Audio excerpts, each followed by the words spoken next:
नमस्कार दोस्तों, स्वागत है आपका आपके अपने YouTube चैनल लाइफ सक्सेस में।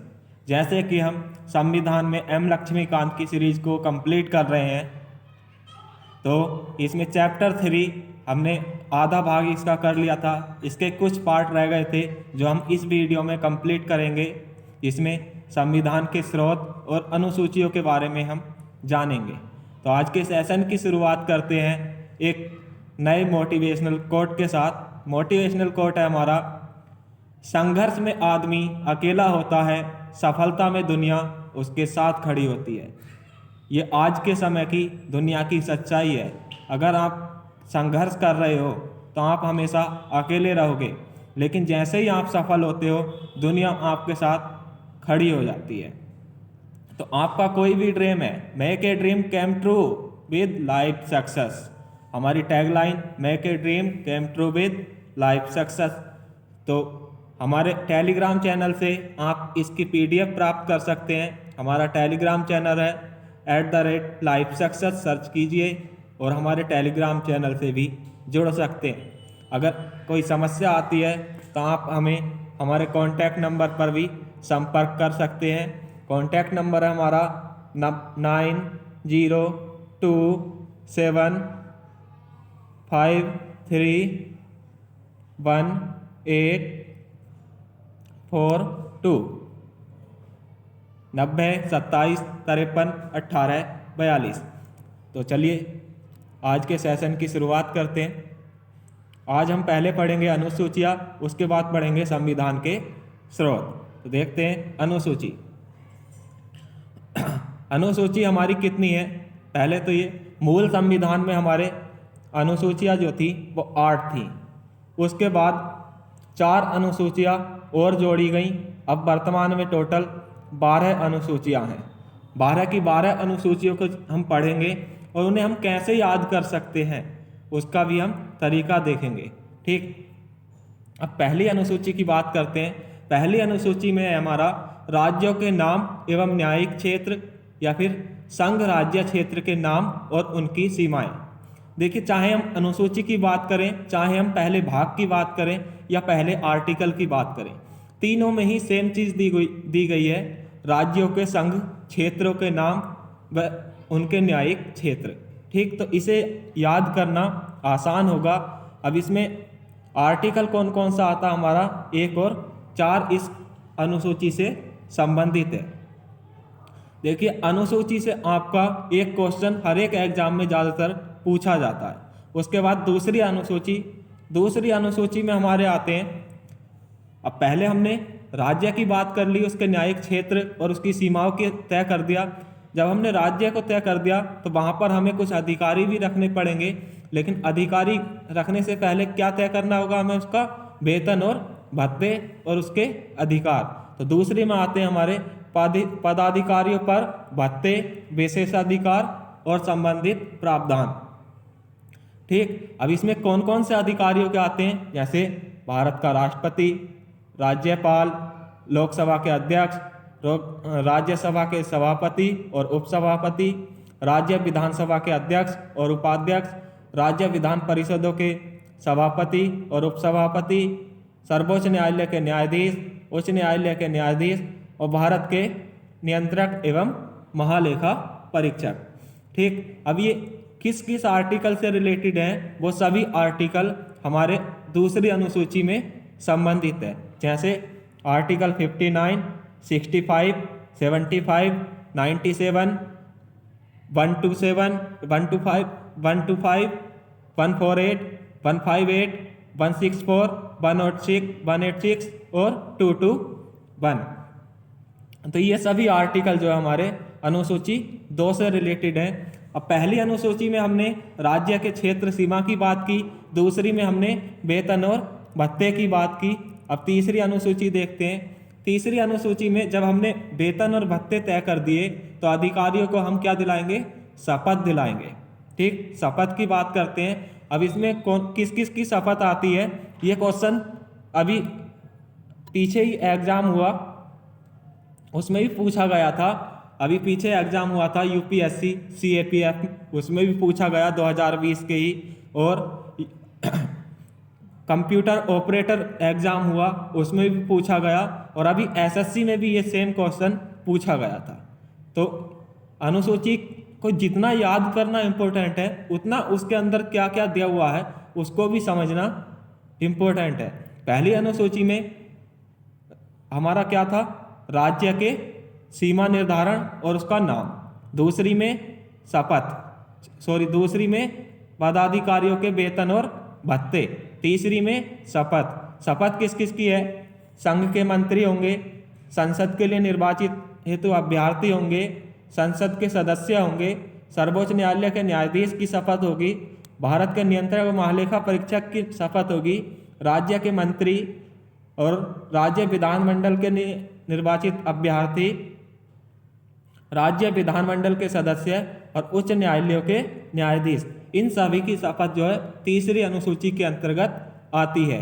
अब इनसे जो जो आर्टिकल रिलेटेड है वो ये दिए गए हैं, आप इनको देख सकते हैं। इनका इतना महत्व नहीं है याद करना अभी, क्योंकि हम एक ही वीडियो में सभी आर्टिकल कराएंगे जितने भी हैं। 467-68 आर्टिकल है हमारे, उन सभी को हम एक ही वीडियो में कंप्लीट कराएंगे। तो अभी आप ऐसे याद कर सकते हैं, पहली अनुसूची में राज्य का नाम, सीमाएं और उसका स्थानांतरण।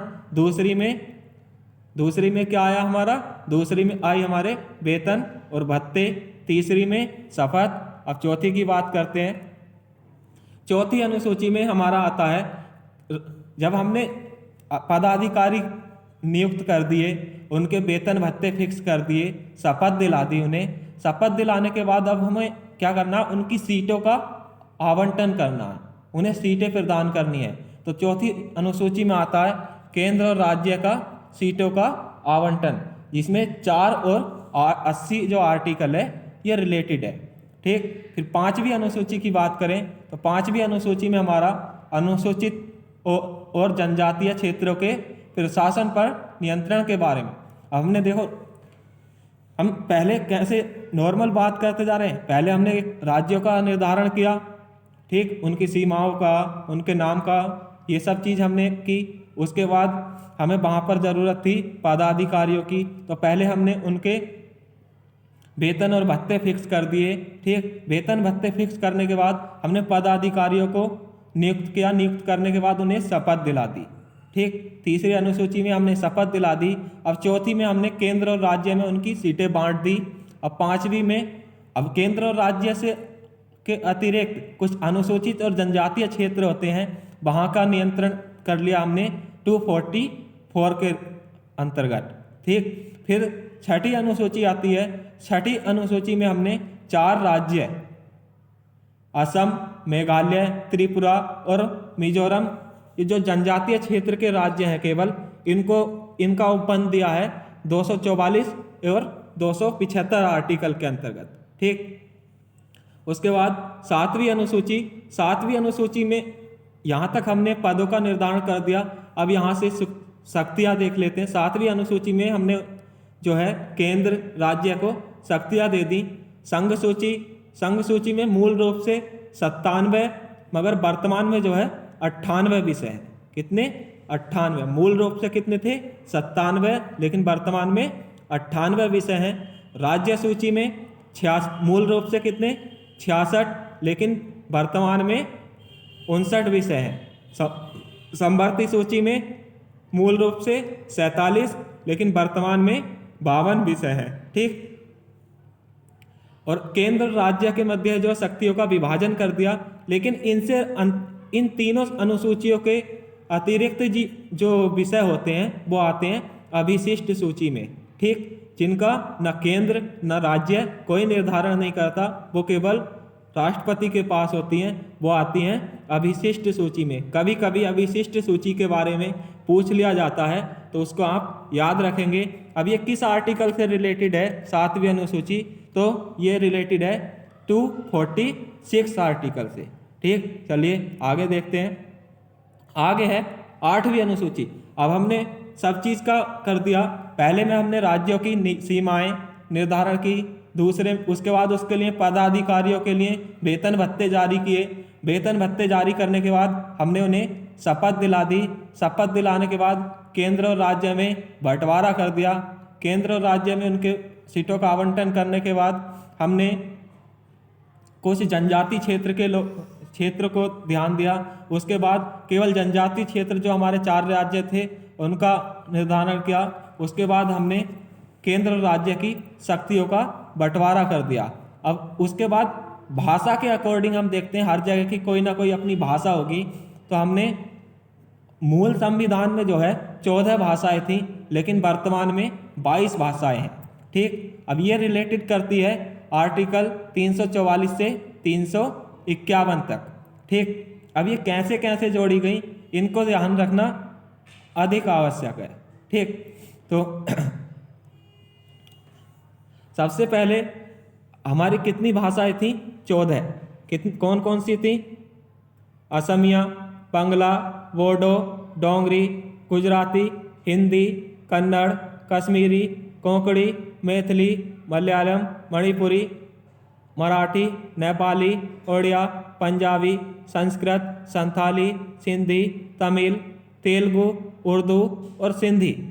इन भाषाओं को जो है 21वें संविधान संशोधन अधिनियम 1967 के द्वारा जोड़ा गया था। ठीक, उसके बाद हमने 3 भाषाओं को और जोड़ा, कोंकणी, मणिपुरी और नेपाली, 71वें संविधान संशोधन से 1992 में। अब इसे याद कैसे करेंगे? सीधा सीधा याद कर सकते हैं, नमक से हम इसे याद रख सकते हैं। न से हो जाएगा नेपाली, मैं से हो जाएगा मणिपुरी, कैसे हो जाएगा कोंकणी। क्योंकि कई बार पूछ लिया जाता है कौन सी 3 भाषाएं एक साथ जोड़ी गई, तो 71 में नमक 92 रुपये किलो। ठीक, तो इस तरीके से हम 71वें संविधान संशोधन कब हुआ? 1992 में। और क्या? नमक, नेपाली, मणिपुरी और कोंकणी। ठीक, उसके बाद बोडो, डोगरी, मैथिली और संथाली ये जोड़े गए हमारे 71वें संविधान संशोधन से। उसके बाद 2003 के 92वें संशोधन द्वारा कौन कौन सी जोड़ी गई थी? कौन कौन सी? बोडो, डोगरी, मैथिली और संथाली। यहाँ पर 4 भाषाएं जोड़ी गई थी। कब? 2003 में। कौन से संविधान संशोधन से? तो 2003 के संविधान संशोधन से। कौन से नंबर का था? 92वां संशोधन था। ठीक, उसके बाद 2011 में उड़िया का नाम बदलकर हमने ओडिया कर दिया। उड़िया का नाम बदलकर ओडिया कर दिया। ठीक, कब करा? 2011 में। तो इस तरीके से हमारी 8वीं अनुसूची में भाषाएं जो कि आर्टिकल 344 और 351 से रिलेटेड है।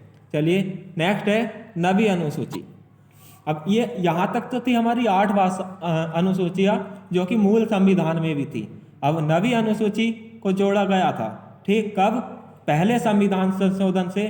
कब? 1951 में।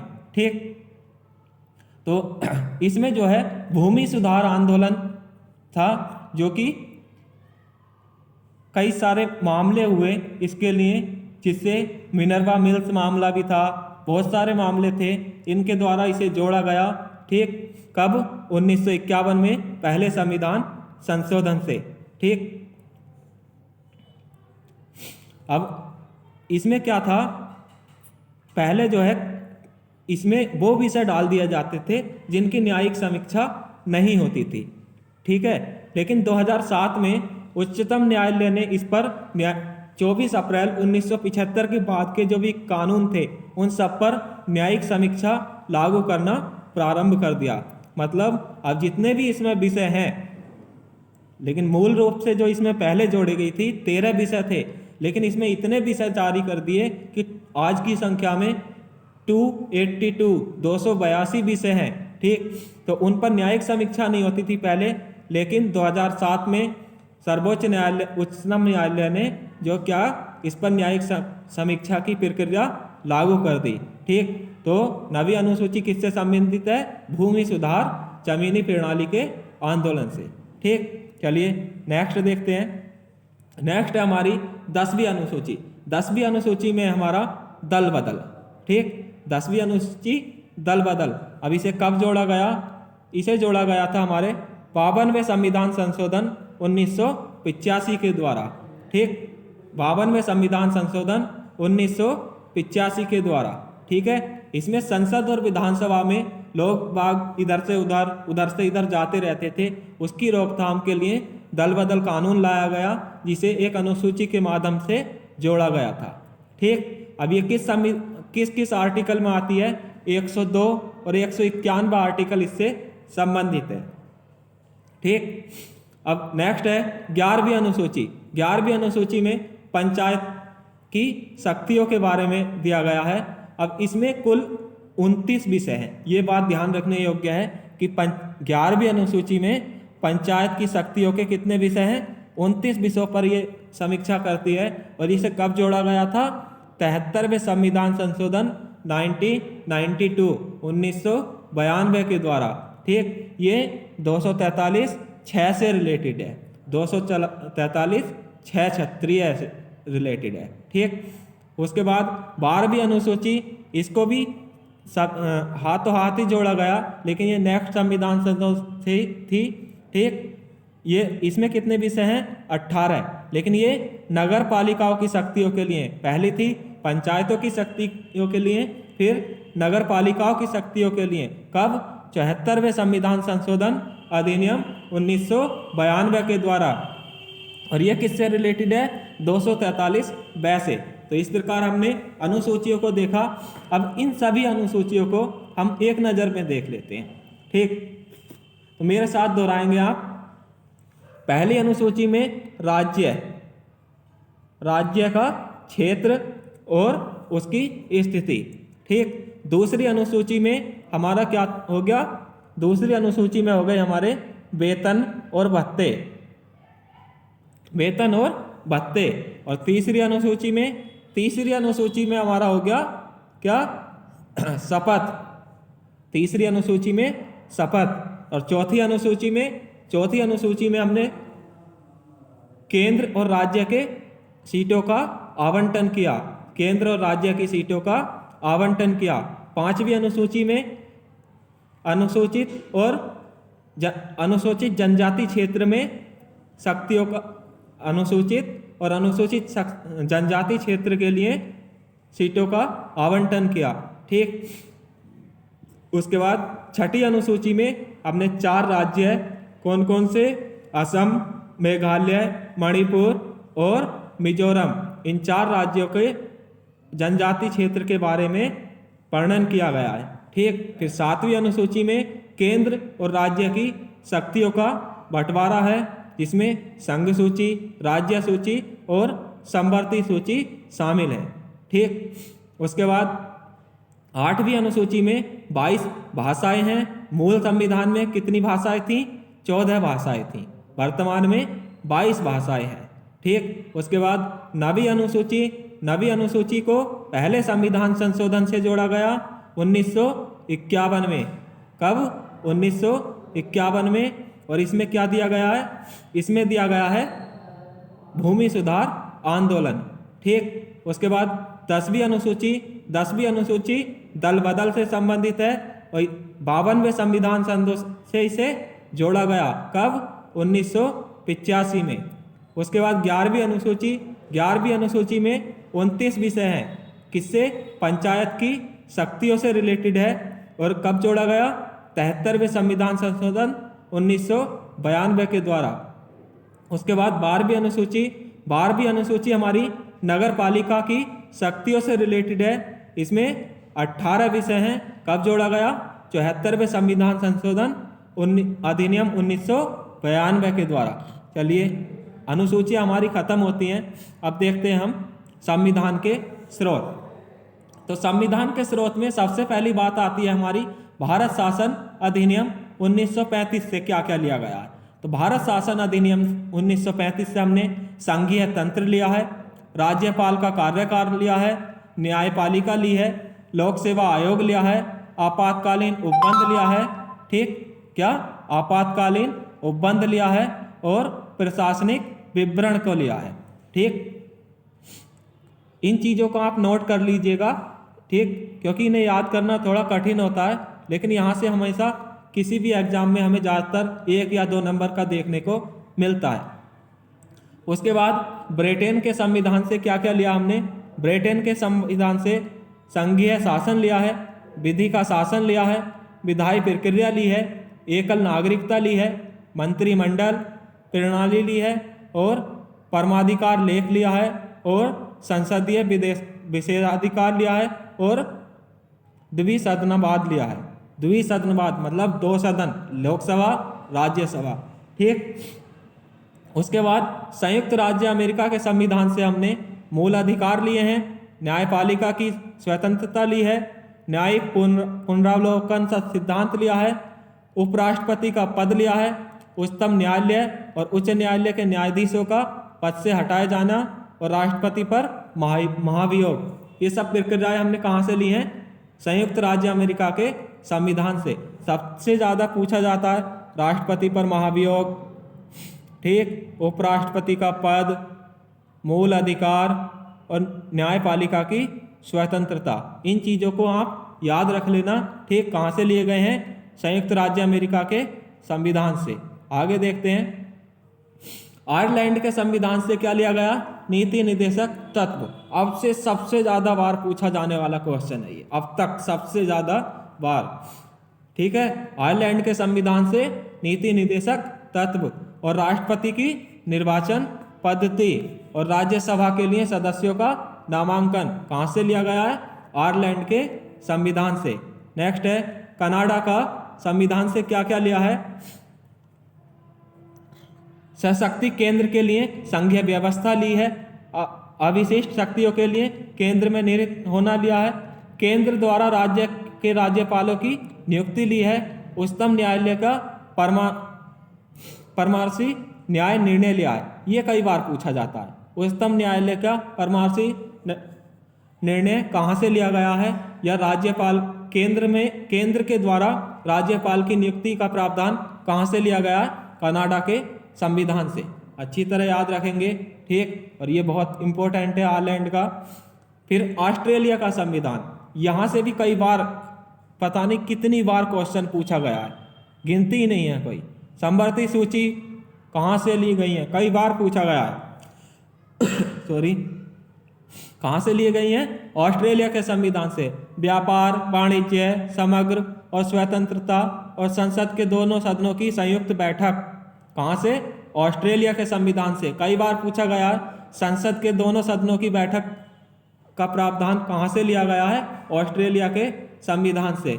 नेक्स्ट है हमारा जर्मनी का संविधान से क्या क्या लिया गया है? तो यहाँ से लिए गए हमारे आपातकाल के समय मूल अधिकारों का स्थगन।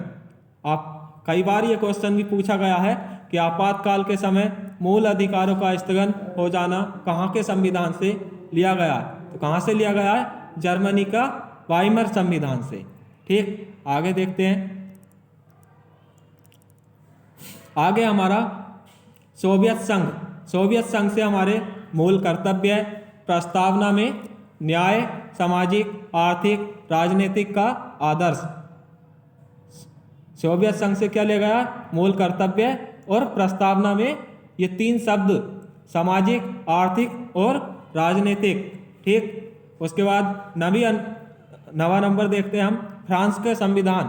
फ्रांस के संविधान से हमने लिया है गणतंत्र और प्रस्तावना में स्वतंत्रता, समता और बंधुता के आदर्श, ठीक। उसके बाद दक्षिणी अफ्रीका का संविधान से क्या लिया हमने? संविधान में संशोधन की प्रक्रिया और राज्यसभा में निर्वाचित सदस्य, ठीक। राज्यसभा में सदस्यों का निर्वाचन और संशोधन की प्रक्रिया। ये क्वेश्चन भी कई बार पूछा गया है कि संविधान में संशोधन की प्रक्रिया कहाँ से ली गई है, ठीक। और ये क्वेश्चन भी कई बार पूछा गया, प्रस्तावना में समता, बंधुता और स्वतंत्रता शब्द कहाँ से लिए गए? फ्रांस से, ठीक। फिर अंतिम में हमारा जापान का संविधान। जापान के संविधान से हमने विधि द्वारा स्थापित प्रक्रिया ली है, विधि द्वारा स्थापित प्रक्रिया, ठीक। तो आज अब हमारा चैप्टर नंबर 3 कंप्लीट होता है। Thanks for watching video. जुड़े रहें हमारे चैनल लाइफ सक्सेस के साथ हमारे चैनल को सब्सक्राइब करें और बेल आइकन को दबाना कभी ना भूलें। वीडियो को लाइक करें, शेयर करें और आपको वीडियो कैसी लगी कमेंट करके हमें ज़रूर बताएं। मिलते हैं आपसे नेक्स्ट वीडियो में। धन्यवाद।